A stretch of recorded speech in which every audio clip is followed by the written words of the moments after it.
Those are the legs to your table, Mama. Yeah. Okay, so what came in the box, Carter?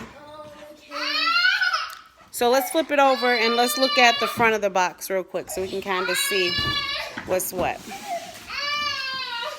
Okay, so what are those? These are the pieces that run the water in. What's wrong, Mama? Okay. That's part of the water tower Isley has. And this is the main part. All right. So, we're going to try to put this together. Did you see the instructions?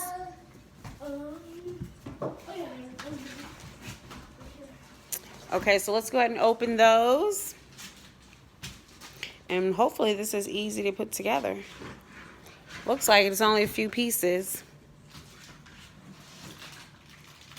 Are there screws in there? Let's be careful not to lose the screws. I think there's screws. Okay, so we're going to come back after this is completed, or at least halfway completed. Say bye-bye.